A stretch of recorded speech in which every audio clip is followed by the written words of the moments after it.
चलिए अब प्रश्न देखते हैं। विंडोज की विशेषताओं का वर्णन कीजिए। तो विंडोज की विशेषताओं को जानने से पहले उनके बारे में हमें हमें थोड़ा उसकी पृष्ठभूमि देखनी पड़ेगी। माइक्रोसॉफ्ट डॉस लगभग 85-86 के आसपास आया, और बल्कि 82-83 भी हो सकता है। तो उसके आने के बाद लगभग 88-89 के आसपास तक माइक्रोसॉफ्ट को समझ में आया कि अगर हमें आगे बढ़ना है तो हमें कुछ और करना पड़ेगा, क्योंकि डॉस में उनकी प्रगति ज़्यादा नहीं हो पा रही थी।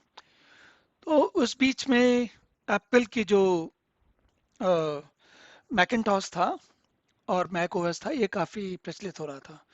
तो माइक्रोसॉफ्ट विंडोज़ ने उसका उसके तरह ही उन्होंने फिर अपना भी विंडोज़ का सॉफ्टवेयर बनाया।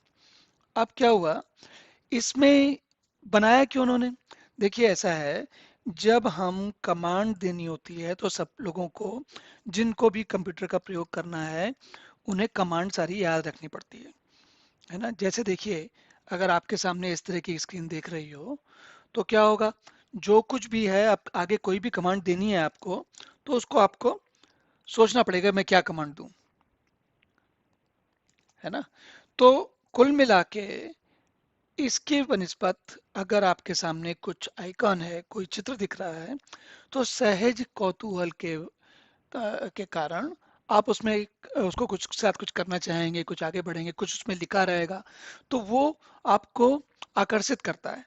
तो स्वाभाविक बात थी, इसलिए निर्देशों का याद करना मुश्किल है, सारे निर्देश याद रखो, कौन सा कहाँ लगाना है, क्या करना है, तो थोड़ा कठिन काम होता था। उसको आसान बनाया गया ताकि अ, उसके दो कारण थे। माइक्रोसॉफ्ट को ऑब्वियसली ज़्यादा व्यापार बढ़ाना था अपना, लेकिन लोगों को भी अगर सिखाना है तो आसान तरीके से सिखाना था।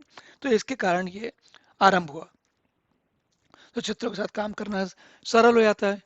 अच्छा, इसके अलावा एक बात और भी थी कि जो डॉस मैंने जैसा आपको दिखाया, उसमें एक समय में एक ही आदमी काम कर सकता था। तो कंप्यूटर जो वो ऑपरेटिंग सिस्टम था डॉस का, वो मल्टीटास्किंग नहीं था। मतलब उसमें एक साथ वो एक कंप्यूटर, दोनों प्रॉब्लम थी उसमें, एक समय में एक ही आदमी काम कर सकता है और कंप्यूटर भी एक समय में एक ही काम कर सकता है। जैसे विंडोज में होता है, आपकी इधर बगल वाली विंडो भी खुली है, दाईं तरफ वाली, बाईं तरफ और पीछे कई सारी चीजें एक साथ चल रही हैं, तो इसको बोलते हैं मल्टीटास्किंग। और ये जो है संभव नहीं था, डॉस में संभव नहीं था। हालांकि जब शुरुआती जो विंडोज 3.11 आई थी, विंडोज 2.0, 1.0, 2.0, 3.0, उसमें भी मल्टीटास्किंग नहीं होती थी, पर धीरे धीरे ये चीज़ें उसमें बढ़ी, आगे चली, और विंडोज 95 से मल्टीटास्किंग की शुरुआत हुई। थोड़ी थोड़ी शुरुआत हुई, बहुत अच्छी तब भी नहीं हुई थी, पर धीरे धीरे शुरुआत हुई। तो चित्रों के साथ काम करना सरल, एक साथ कई सारे काम किए जा सकते हैं। तो ये सारी विशेषताएं थी जिन्होंने विंडोज को प्रचलित बनाया लोगों के बीच में, उनको और लोगों को अच्छा लगा काम करना। तो इन्होंने क्या किया, अब विंडोज वाले, जैसे एप्पल वाले अपना खुद का कंप्यूटर बनाते थे और अपना खुद का ऑपरेटिंग सिस्टम बनाते थे।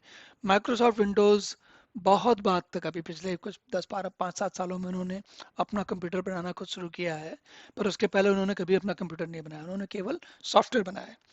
तो उन्होंने अब मैक एप्पल से प्रतिस्पर्धा करनी है, आगे बढ़ना है, तो उन्होंने क्या किया कि चित्रों पे आधारित, जैसे कि नहीं ये विंडोज होती हैं जिसमें कुछ कर सकते हो। और अच्छा, इसके अलावा ये होती है, इसमें घटनाएं होती हैं। घटना मतलब ये, जब कंप्यूटर, डॉस वाला कंप्यूटर था, वो इन, मतलब जब उसको खोलते थे हम लोग, जैसे ये खोला हमने, तो इसमें क्या है कि अब हमें कुछ कमांड देनी पड़ेगी तब आगे कुछ काम होगा। कंप्यूटर केवल सी प्रॉम्प्ट पर वेट कर रहा है कि हम कुछ को कोई कमांड दें। इसी तरीके से माइक्रोसॉफ्ट की विंडोज में ऐसी कई सारी चीजें हो रही हैं। तो वो आपको, इनको इवेंट्स बोलते हैं, घटनाएं बोलते हैं, इवेंट्स बोलते हैं।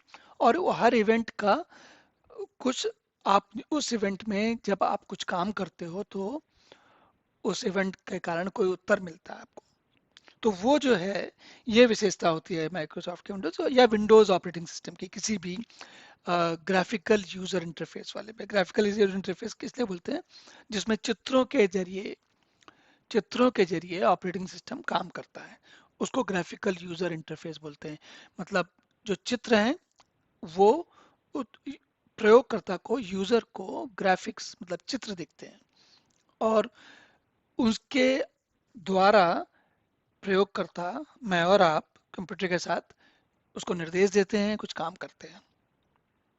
तो ये विंडोज़ की कुछ खास कुछ विशेषताएं थी, और भी हैं, धीरे धीरे आपको आगे समझ में आएंगी, पर मोटी मोटी विशेषताएं ये हैं जिनका कि आप प्रयोग कर सकते हैं, जिनसे आप समझ सकते हैं कि माइक्रोसॉफ्ट विंडोज़ में क्या विशेषताएं थी।